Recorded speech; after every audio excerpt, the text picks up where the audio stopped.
Welcome to the Mind Shift Movement Podcast with your host, Alan Johnson. On this podcast, Alan will be sharing with you empowering, effective, and actionable knowledge within the health, fitness, and mindset space to help you make the progress and growth that you desire from your life so you'll become the very best version of you, physically, mentally, and emotionally. So now, get ready to dive into today's episode. Hey everyone, welcome to this episode of the Mind Shift Movement Podcast with me, your host, Alan Johnson. And on this episode, I'm going to be speaking to you about how I make effective decisions and, a little bit of my experience with having external influences involved with decision making, and that can make our lives even harder. Okay, so decisions can be very tough to make, even some of the smallest decisions, such as, what to eat or what to wear each day. Those small decisions sometimes, especially if you're feeling like overwhelmed with other bits going on with your life or whatever, even the smallest decisions can be difficult at times. And then you've got some bigger decisions. These are decisions like, whether you should start that business that you've been thinking about. Maybe whether you should enroll on that course that you keep saying that you want to do, or maybe even buying the property that you want to buy, like what we've recently done. And there's going to be some times within your life that you're going to experience, people around you that don't really agree with what you're going to do. Maybe they have had other experiences within their lifetime. Maybe they have got different beliefs and different values. Okay, so their own perception of the world is unique to them. And that's the same with everyone. Everyone's got their own unique perception of this world, okay, through past experiences, through our values, and through our beliefs. And, sometimes you're going to have people that just don't agree with you, okay, don't agree with any decisions that you're going to be making. And ultimately, this is life. This is life, guys, you can't please everyone in this life, okay? Everyone has their own beliefs, values, and that's what makes this world a beautiful, unique place to live in, okay? So sometimes you'll be challenged with your decisions, but remember that you can't please everyone, and pleasing ourselves is a priority, okay? But making sure that we aren't purposely hurting others in the process where possible, okay? So, we shouldn't be out there to be purposely trying to hurt other people.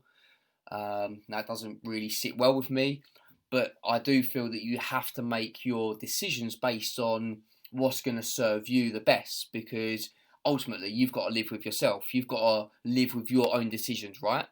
So they have to be right for you. So for me personally, the way I kind of make my important decisions is I like to speak to various different people, okay, from different kind of backgrounds, but they're, at least a little bit experienced in the area that I'm looking for to make a decision in, okay. So I like to get advice from different people on the matter, conversation, phone calls, meetings, whatever else, okay. And then I also like to do my own research online, because there's so much content online that you can look at now, like YouTube, Facebook, Instagram, or LinkedIn, Google. There's so many ways online that you can get your own research done as well, right? And then I also like to do some pros and cons lists to see my options clearly on paper, to see, what's the positives for making that decision, what's maybe the potential negatives with that decision, and then just weighing up your options. It's really good to see it on paper, nice and clear. And then once I feel that I've had enough information to make a decision, then I sometimes even use visualization as well to play out various scenarios within my own mind of the decisions that I'm going to be making, okay, because I can see how. So I'll give an example. When we were looking at various properties, okay, over the last few months and even years, is when I've seen a property that I potentially like, I'll just visualize myself and my family living in that property and just knowing how that experience is going to be and how life's going to be and if it feels right. And we did the same for this place. We moved in here like 5 weeks ago now, and we was just speaking about it at the beach this afternoon. 3 of us went down there, and it was lovely being next to the sea. And Alfie was playing with the sand, trying to build sand castles and collecting shells, and it was really, really lovely. And we had to make a big decision to obviously go ahead with this property during lockdown, during COVID-19. There's a lot of scarcity about with like potential recessions and the housing market falling flat on its arse. So we had to make that big decision. But prior to moving in here, I could see all this. I could visualise us living here. I could visualise us living happily and being right by the beach and going walks over the park, like the local park, which is really beautiful over there. And I could just see it before even living here. In reality, I could visualise it within my mind that it was going to be an awesome place and family home for us, right? So I use visualisation to plan out even like business ideas that I come up with. Like I like to spend a bit of time just visualising what it's going to look like, how's it going to feel, and how am I going to be able to impact people. And it's a really powerful process when you use visualisation in the right way. Okay.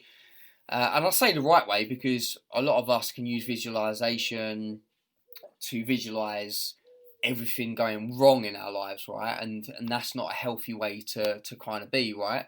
If you're stuck in that visualization for long periods of time, it's okay just to use it to, weigh up your options, and it will be beneficial to have a bit of a negative visualization of something about a decision that you're going to make, because then that will help you realize that maybe that ain't the right decision for you. Okay, so it does come in handy. And once I've done this, then I know which option just feels right for me. So after doing this, speaking to friends and family, after doing my own research, after doing like pros and cons lists and visualization, then I'll just kind of trust what feels right, trust my intuition, and know that I've made the right choice for me and my family at that right time. Okay. Now you're going to come across people around you that say like you don't listen, and because you didn't do exactly what they thought you should do, then they might not like it. Okay. And you just the thing to remember is that you are making a choice for you and not them. So you're thinking about you and your future and your family and your business or your lifestyle. So, it's okay for people to give advice, but remember that just because they may try to make you feel guilty at times, you do not have to base your decisions solely on their opinion. You can take multiple opinions from different people and then just formulate your own decisions off the back of that. Okay, because it's a decision for you and the best thing for you. So it's okay to speak to various sources for information, and of course do your own research too. So if you've got any big decisions or even small decisions to make at the moment, I really hope this can help you guys with that. Thank you for tuning in as always, and I'll catch up with you on the next episode. Thank you for listening to this episode of the Mind Shift Movement Podcast with Alan Johnson. Make sure you join Alan's free Facebook community group, the Mind Shift Movement Podcast Community. Please support the show by clicking subscribe on your favorite podcast platform. Share this episode with at least one friend that would benefit from it, and share the episode on your social media stories. Please go and leave us a 5-star review to help us reach out to more potential listeners, and we really look forward to bringing you the next episode.